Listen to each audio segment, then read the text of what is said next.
Hey there, Scribe Sarah here, and welcome to the very first book club episode of the Right Podcast. I'm so glad you're here and spending this time with me. Because you are here, that tells me that you're a writer.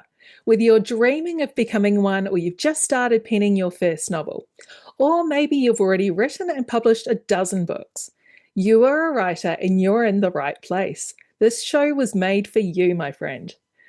So I'm super excited that today I have brought a very special guest to join us for our first book club show. This is Meg from the Candle and Quill bookshop in Montville, here on the Sunshine Coast in Queensland. How are you, Meg? I'm good. Thank you for having me. Oh, lovely for you to join us. And you're in your shop at the moment, which is I just am. beautiful. So, if you haven't heard yet of the Candle and Quill, it is a Harry Potter themed bookstore with a vast array of genres to suit all reading interests, including local authors and some secondhand books. Not only do they stock books, but they also sell Harry Potter themed candles, stylish fantasy merch, including ACOTAR, Fourth Wing, and Harry Potter sweaters, t-shirts, and tote bags. There's also local beeswax candles, tea, crystal bookends, and of course, feather quills. Oh my God. All of the things. That's it. And whenever I go in there, I just want to spend a fortune. It's easy to do. Is owning a bookshop just like your absolute dream job?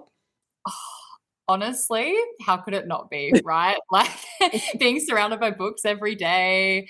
Yeah, ever since I was a kid, I've loved libraries. I've just loved cozying up with books on the couch in a nice cozy space. And so coming back home, coming back to Montville, I was like, why not create my own? There was a perfect space for it. It's in a beautiful cottage. So yeah, definitely living the dream. Yeah, and it is beautiful. You've got coffee and tea that you can buy there. You can sit out on the veranda, which has the most stunning view, like right Oh, it's down to the gorgeous. beach. It is Gorgeous. it is like the prime spot. So yeah, Lucky me. yeah. It is gorgeous. Thank you. Yeah. Awesome. So I chose today's book for book club, and I chose it because the author is Steffanie Holmes, who, of course, is coming to the Sunshine Coast Fiction Festival this November. Yes. Have you read any of Stephanie's books before, Meg? No, absolutely not. And I'm surprised that I haven't because she's fantastic. This will definitely be a new one you'll have to start. Oh, yeah. Oh, yeah. So the book today is Fangs for Nothing, and it is definitely a cozy, spooky, paranormal fantasy romance. And I will read out the blurb so that you know which book we're talking about. Um, he's a hot, grumpy, reclusive vampire, and the last thing he wants is an interfering human tidying his castle until her. Lord Alaric Valerian has a problem. His mother is visiting his castle for the first time, but she doesn't know that Alaric has filled every room with his centuries of artistic passions and creative pursuits. Desperate, he hires professional organizer Winnie Preston to help him tame the mess. But Alaric isn't prepared for bubbly, passionate Winnie to show up at his castle and ram a metaphorical stake through his cold vampire heart. Winnie sets his fangs on edge, but the more closely he works with her, the more he wishes she could be his. So when Alaric's mother arrives with a new bride-to-be in tow, Alaric convinces Winnie to pretend to be his fiancée. He may be causing all kinds of scandals in the vampire court by being engaged to a human, but at least he doesn't have to give up his reclusive life. This is the first in the Nevermore Murder Club and Smutty Book Coven series, which is an offshoot series from the Nevermore Bookshop Mysteries, which currently has 10 books. I think she's finished that series now. Wow. 10 10 books. books. 10 books. I am just going to put a spoiler alert in there that, dear reader, if you haven't read or listened to Fangs for Nothing yet, I suggest you stop this podcast right now, binge it, and come back because there are spoilers ahead. Let's sink our fangs into Fangs for Nothing. Ooh. Love that. Oh, gosh. So, is this your normal sort of read, Meg? Funnily enough, not really. Like, I love a good vampire trope. I love a really like not Twilighty. I like that it was a bit, it had the modern element that Twilight had, but I liked that it had that kind of old-timey feel with Alaric being really reclusive and he still spoke quite old-fashioned. But I think I'm quite used to having a very fantasy-based dialect and just everything, the world building aspect to it. Yeah. But I really enjoyed it. I liked that it was really cozy, and I really related to Alaric. You related to Alaric. Related to Alaric a lot. What about you? I loved it. I thought it was so quirky. The fact that Winnie was a professional organizer, just Oh, I loved that. one of my own heart. Yeah, and she had this trauma from a hoarder. I'm calling it the hoarder trauma. Oh, So, yes. Yeah. Perfect. from growing up with a mum who was a hoarder and, just disgusting house with rats and all these sorts of things. Like, oh Mm. my gosh, that was, I I could just, never. yeah, yeah.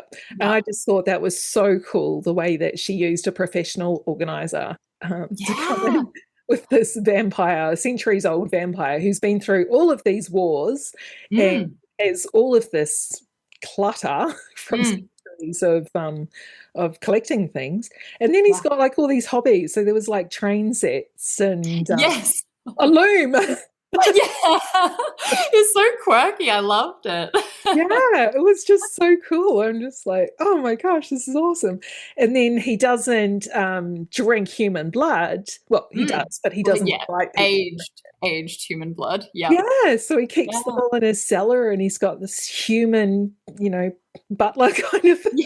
thing doing all of his. I love Reginald. He was one of my favorite characters. It was brilliant. It was so good. I just thought she brought it together so well. And Yeah. as a writer, I was just really inspired by her word choice, her Mm. pacing, just Yes. The everything. humor, The the humor humor. element, I loved. I just loved how he was calling like the mobile phone, what was it, the rectangle, um, and how by the end, and I'm already jumping to the end, but Yeah. when he started like learning how to use it and he answered and he was like, "Hello, this is Alaric." The way he said it was just so funny. Yeah, so the humor really reeled me in. Yes, absolutely. I just did not want to put it down, and No. I just, yeah, thought it was brilliant. Who was your favorite character? Was it Reginald or was there someone else? Honestly, it's so hard because like I love Alaric, obviously. Like I mean, Dreamboat, and he does have that reclusive nature, which again, after my own heart, love just being shut away in a castle. That sounds great to me. But I think I don't know, Reginald was just I know he was kind of a side character, but he was so wholesome, making his hot chocolate, and he was just always so lovely and helpful. I don't know. I think he would probably have to be my favorite if I were to pick Yeah. one. Did Yeah. you have a favorite? I actually had two favorites. Oh, The first favorite was one of the book club and smutty book club and mystery solvers, yeah. Arabella. I really liked her, but Yes. I'm going to preface this with I named my daughter Arabella. So That makes sense then. It would be rude not to. Yeah. I love the name, obviously. Yeah, Um, yeah. and there was such a twist. Did you see it coming that at the end she turned out to be a vampire? Oh my God. Blew my mind. I was kind of waiting for a twist because I was like, there's got to be one in here, but that is not the twist I was expecting. That was left field. I'm like, Yeah. wait, what? Yeah, yeah. Nah, that really caught me off guard for Yeah. sure. I mean, I loved it. I thought that was a Yeah. great element. Yeah. It was brilliant. Didn't see it coming because she was the real estate agent Yes. helping, with the estate. So she already had tie-ins and Yep. people she knew. And then I'm like, It wait, made what? sense. Yeah. It does. Oh, do you know who else I did love? And I feel like at first I was kind of like, okay, not like my favorite character that I'm drawn to, but by the end I was like, you're kind of funny and you were just kind of like not quirky, witty. Gideon. Yes, yes. He grew on me a lot. Yes. Oh, I can just see he is definitely going to be in a future book. Like, He has to be. yeah, He has to be. absolutely, 100%. And I think he had a love interest as well, one of the book club girls, wasn't it? Yes, that's right. Because they had a previous Was it? Mm. Yeah, because she was like, "Oh, I fell in love with a human." Yeah. And then she was like, and now that human's staring across at me, but this was hundreds of years ago. And she was like, yeah, because they had a romance. Yes, yes. I wonder Yeah. if that's going to be the next book. That would be Ooh, exciting. that would be really cool. I would love to do like kind of a POV shift to Mm. Gideon. And then there was, yeah, the at the end of the book, I feel like the next book is probably going to have some element of werewolves. Yes. Maybe. Love some werewolves. Love some werewolves. And it would just make sense. It would just kind of tie everything together. Because actually, that was a question I had for you. Hmm. Was how did you feel the kind of blend of having that supernatural vampire blended in with the modern world, the way that kind of no one really knew about it, but there was like speculation. Like I thought it was done quite well, but as a writer yourself, how did Yeah, you feel? I thought it was awesome. I thought we have such an idea of what a vampire should be like. Yes. And I've literally just finished watching Van Helsing series, so Oh, I'm so very, good. I'm Yeah. very in the vampire world. And I'm like, wait, but they bite people, but that doesn't turn them because they've got Mm, to go through the kiss ceremony to turn. mm, So there was yep. two ways of getting the blood. It was Mm, either they did it, with consent, yes. Yes. Yep. and they both got basically an orgasm out of it. Love Um, that for them. I know, that would be cool. Um, Otherwise, if you don't get the consent and you basically kill them because you drain them, it's called Yep. husking. So Yes. the mystery in this one was there was somebody husking people, Mm. and these just happened to be people that Winnie knew, like her Mm. ex-fiance, Oh, Patrick. Ugh. or the dude Danny, who was hitting on her in the Oh, bar. the sleaze. Yep. Yeah. Mm-hmm. And yeah, so did you pick who the killer was? I definitely didn't. That was really a surprise because there was a hot minute where I was like, it's Alaric. Like Yeah, it's got to be Alaric, like yeah, for sure. And then I kind of the more you got to know and the more the character grew, I was like, no, sure, like he's not a murderer. Like he drinks aged blood from a cellar. Like he's not yeah. just out here husking people. Or if he does, he's got a damn good reason. Yeah, exactly. I was like, he's justified. But yeah, no, it didn't. Baylor, I just yeah, completely just breezed over me. He Yeah. was a minor character, and I think, yeah, had this been anything more than a cozy Mm, paranormal, that may have been disappointing. But I'm not disappointed. I'm definitely not no, saying I love the book. no. Um, but I think we will hear more about that. I think there's an overarching story plot that is I going to, think so. yeah. Yeah, I'm hoping to get more into the vampire politics side of things because, Yes. yeah, being an avid, like, deep fantasy reader, I love just like getting into the nitty gritty of the politics and the society and how everything functions because they clearly had a lot of rules. Yeah. There was like, all the different is it the courts? Is Yeah, that there what were we call them? courts. Yeah. Yeah. Yeah. Like the Midnight Court. Yeah, that's right. So yeah, I'm keen to hear more about the politics side of things. Yeah. But yeah, so you didn't guess Baylor I didn't either, I guess that. No, no, that definitely was, yeah, a surprise. yeah. So I mean, there could have been. It really was like, oh, who is it? Like there were Yeah. suspects, but yeah. Yeah. This episode is proudly sponsored by the Sunshine Coast Fiction Festival, one of the most exciting new events on the Australian literary calendar, and I'm thrilled to say I'm hosting it. Join myself and over 80 other authors and vendors for a 3-day festival of creative inspiration, community, and conversations at Venue 114 in Bocarina, just minutes from the beach and surrounded by the vibrant writing culture of the Sunshine Coast in Queensland. Whether you're a brand new writer dreaming up your first novel or an established author wanting to connect and learn and celebrate this wild creative life, we've got something for you. And bring all your bookish and reader friends too. The weekend is devoted to bookish fun and your chance to meet and chat with authors of all fiction genres, including romance, science fiction, fantasy, crime, and children's. There'll be workshops, panel discussions, author Q&As, and plenty of time to mingle and network and get inspired. You'll hear from some of the biggest names in fiction, including Steffanie Holmes, who's a USA Today best-selling author of dark, delicious fantasy.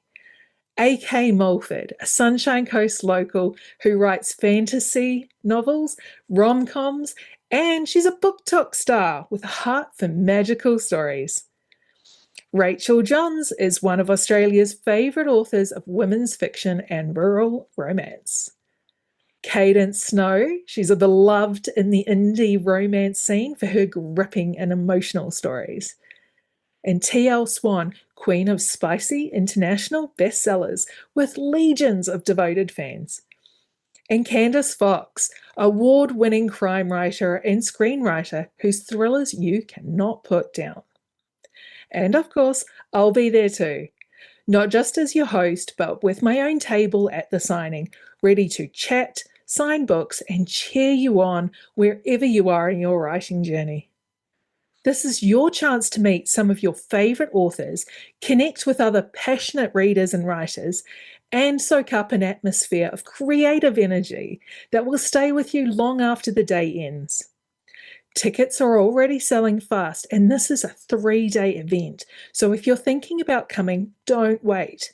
The Sunshine Coast Fiction Festival is proudly sponsored by Serenade Publishing, the Queensland Writers Centre, the Sunshine Coast Libraries, and Baventi.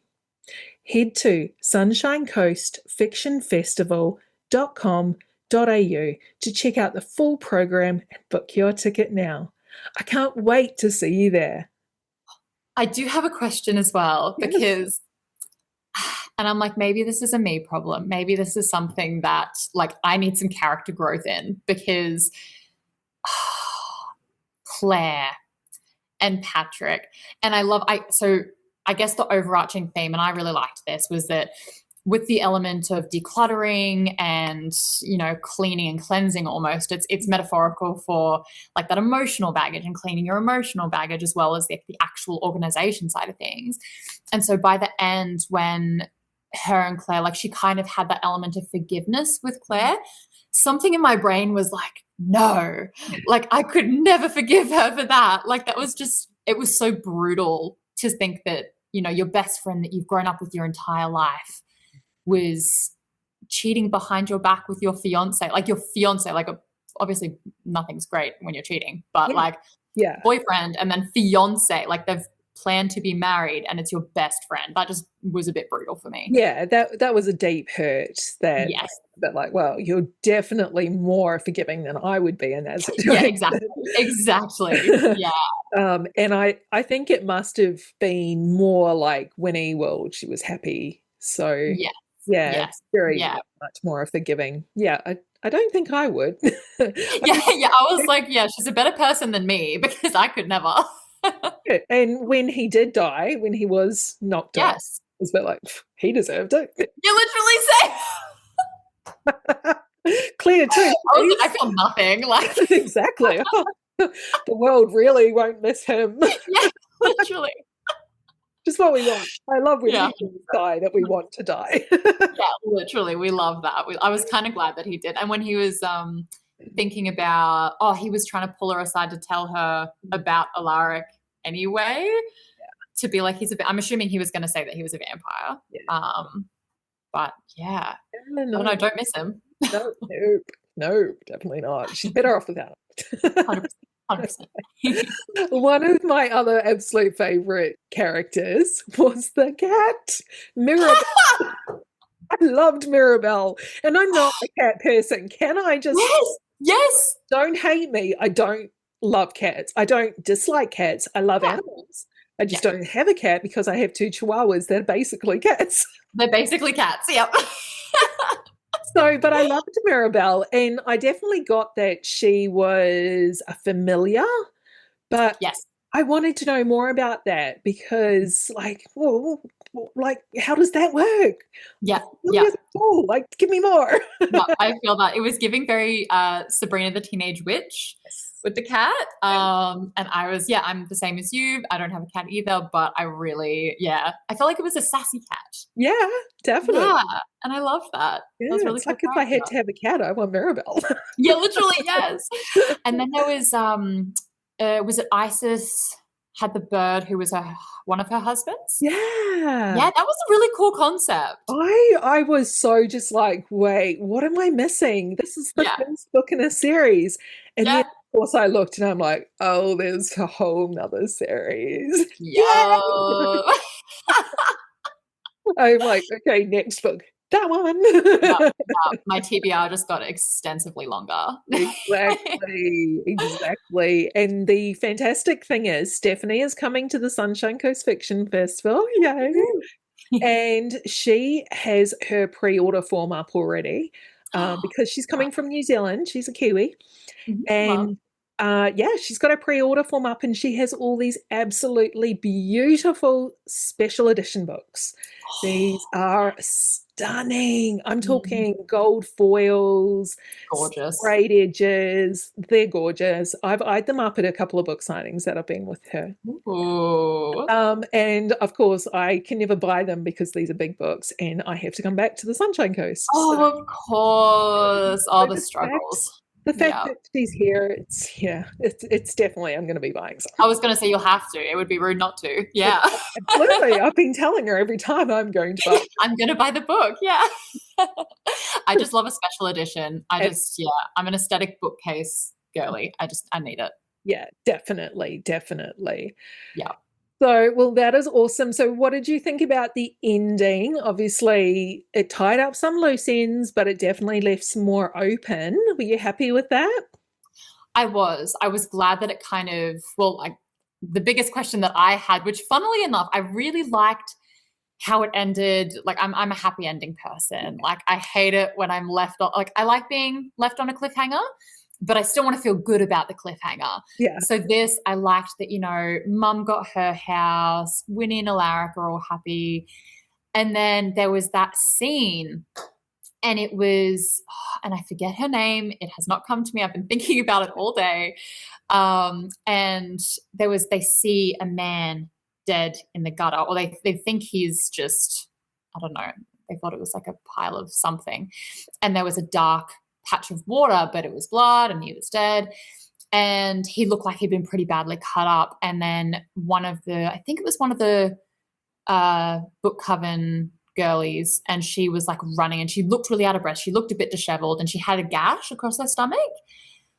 And she was very cagey about it. Yeah. She was just like, no, I'm good. I've been gardening or something. Yeah, I think And she was had at just work. come back from a run or something, or that was Yes, she ran. yes, that's right. Like no one's ever there. Yes, that's right. Yes. So yeah, that was really, I was suspicious, but I'm like, you're not giving vampire. Mm. I think because they mentioned werewolves, didn't they? At the end, there was something about yeah. Is it something about a full moon? Yeah. Either way, but I'm feeling like there's going to be werewolves in the next one. I'm hoping because I love a werewolf novel. Me too. So yeah. Me too. But no, I did like the ending. It makes me excited for the next one. Yeah, and I was really happy. It wasn't your happily ever after because they're talking about doing the kiss ceremony. Yes. And she's like still thinking about that. So there's no big decisions. Of course, that is like the biggest decision because she'd actually into a vampire. Yeah, it's pretty life altering. Bigger than marriage. Yeah. So I like that they didn't just go, oh, well, that's your happily ever after, That's right. Yeah. It wouldn't be. No, that's right. Yeah. Yeah. Absolutely. How would you feel about being changed into a vampire? What's your take on that? Well, never been asked that before. I think there would be, so let's do pros and cons here. The pros, you get to be at whatever age forever. So as long as I'm no older than now, because fantastic. Mid-40s, it's all downhill from here. And, getting to spend eternity with the person you love. I really just hope that you didn't fall out of love with them halfway through eternity. That would kind of suck. That was actually something that Steffanie wrote. Was it, don't know how early on it was, but Winnie was talking about that because she was like, that's such a big decision. Like, will I still love you? And I was like, finally, some realism. Like, we have something that's like, you know, this huge decision for a very young person to Exactly. make, to be with one person. Yep. Yeah. Yeah, and all the things that you would be giving up, like, Mm. you'd have to drink blood instead of Sunlight. food. And yeah, sunlight. Daylight, being outside. That would be hard. Yeah, Yeah. yeah. And yeah, never being able to have family because they did talk quite often about the contraception. He didn't know what Yes. contraception was, which was That hilarious. was so funny. And then he's like repeating it back to his mum, and you're just like cringing. Oh my God. So funny. That really got me. Loved it. And the way that they were so like nonchalant about it as well, I was like, cool. Yeah, I kind of wondered if there was going to be a scene where like the condom like burnt or something. Yes, literally. Or like froze, maybe. I don't know. Froze. How funny would that be? It suddenly gets very cold down there. Literally, he's cold, man. He's cold. That's true. That's true. So yeah, the fact they were talking about it was like, oh wait, maybe yeah, that material won't work on him or something. Yes. Because they Yeah. were talking about if a human and a vampire, had sex and ended up having a baby, it was going to be like this horrific monster. Ah, yeah, that's right.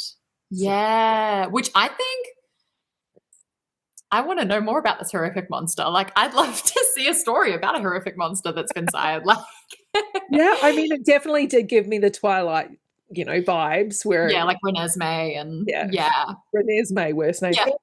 ever. Literally. Yeah, and she came out and she's like this beautiful, lovely person, and oh Yeah. my gosh, she was supposed to be horrible and She's killed. supposed to be horrendous, but we love her. Yeah, Yeah. exactly. Yeah, Okay, I'm we'll keep you curious. now, even though you killed your mum. Yeah, yeah, literally. Oh my goodness. She kind of wanted it anyway. Yeah, yeah, exactly. And then, because the other way that they can have children is siring. Is that what it's called? Yeah, So giving siring. them the kiss, and The kiss, yeah. And then they have, yeah.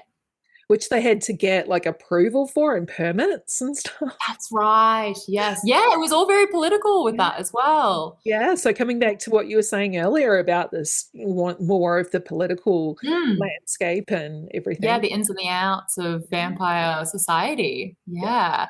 And I want to know more about the courts for sure. And Perdita. How did you feel about Perdita?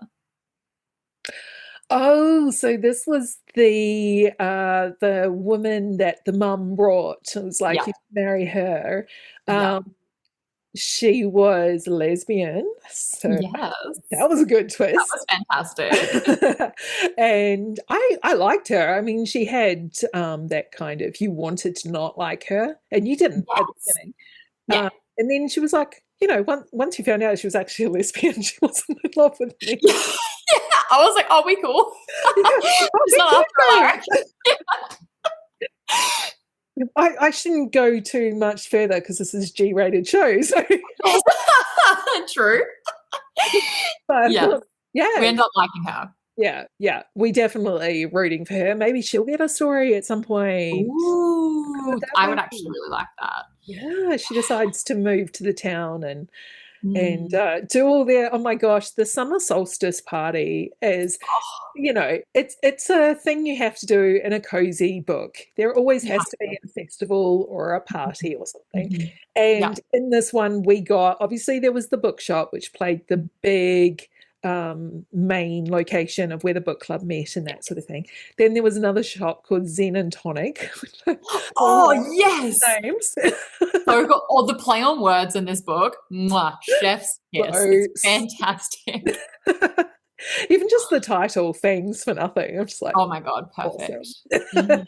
I loved it. And yeah, and then you had the summer solstice, so there were a lot of little stalls set up. So they were selling things, and they were selling Reginald's hot chocolate, and you got to keep a cup. I'm like, that's awesome. I want that here. Yes, yes. It really got me into wanting to do some pottery throwing. Oh my goodness, tell me about it. Yes. Or just go to a beautiful market. I just miss a good market, you know? Yeah, definitely, definitely. So I thought that was gorgeous. Of course, the party, the big vampire party, Mhm. that was Oh, very, yeah, that was fun. and they were spiking all the drinks. So that would have been blood. They were Yeah. spiking all the blood for the vampires to drink with truth serum. That was gorgeous. That was so fun. And at Yeah, the end, they were just like requesting drinks. They were like, we want drinks without the truth serum this got time. it. Thank you. That's it. And of course, the house and the rickety road that they had to get to the house from town, Yes. and the old car, and oh, Mm. it was so good. Oh, you just reminded me of my favorite quote in the entire book. And it was when Winnie asks Alaric if he can drive, and he's all like, I'm a, 1,000 or whatever year old vampire. I've got I can't, I'm butchering this quote. I'm so sorry. But he's talking about like how powerful he is, and then he's just like, "Of course, I don't know how to drive." Exactly. I was like, "That was I perfect." didn't know that. The execution was amazing. Yes. He will definitely become a modern vampire in future editions, though. Oh yeah, 100%. Which at the beginning, how did you feel about Alaric when he was first introduced? Because obviously I feel like we knew like he was the gorgeous, sexy, grumpy vampire, but the whole Danny scene, like Yeah. when was the moment when you fell in love with Alaric? Oh, when was the moment? I mean, yeah, he was sitting in the bar drinking his blood Mm. and, yeah, looking out, well, trying not to look at her, obviously, while she was having this molesting Yep. with this horrible person who was coming Mm. on to her a bit too strong. Oh yeah. And then to save her from it, he kisses her. And it was the way that she described the kiss. It was like so Yes. consuming. It was like, oh, Yeah. yeah, You were there. yeah, You were I in like it. things like that. Yeah. Yeah. Yeah. And these are fangs and teeth on Teeth the clashing, like, yeah, yep. absolutely all there for that. All Oh there. yeah. Oh yeah. Yeah, I think that was also probably the moment for me. Like that opening scene was what I think just really hooked me in. And Yes. then to know that Reginald know? He did, didn't he? That it was Winnie when he hired her about the kiss at the, did he know? Um. Oh, when she got to the house. Yeah, because Reginald hired Yeah. Winnie as Yeah. the organizer, and that Yeah. was after they'd had the kiss at the bar. No, Did he'd Reginald already. know? So Reginald had hired her, but I don't think he knew who she was because Oh, she that's got in right. town a day early. Yes, Yeah, that's right. That's by right. It was early. accident. Yes. Yeah, for someone that's so organized, she got that really. Yeah. Yeah. Literally. I thought it was a fantastic book. I will definitely be reading the next one. Hopefully, it'll come out Absolutely. before November so I can get it. That would be good. Cross fingers. That'd be nice. Yeah. And talking about Sunshine Coast Fiction Festival, so Meg, you are going to be there as well. Yes, I'm so excited. I've never heard of a fiction fest. I've never been a part of anything that cool. So I'm very excited. Awesome. Well, thank you so much for joining me today, Meg. I am glad that you enjoyed the book, and Thank I you. thrilled to have been able to share this time with you and I talk love about that. Things for Nothing by Steffanie Holmes. Thanks, Stephanie. Lovely watcher, viewer, reader, however you're consuming this episode. I hope you had a fantastic time, and I would love to know what you thought of the book. So please feel free to go on social media. I'm at Sarah Williams Author. I'm on Instagram and I'm on Facebook. And I would love to know what you thought of the book. And if you had any questions or conspiracy theories, that would be amazing. Next month, I will have another very special guest come in to talk about Problematic Summer Romance by Ali Hazelwood. I can't wait to now go and dig into some of that just in time for the Australian summer. Thank you all for joining me today, and I will talk to you next time. Bye.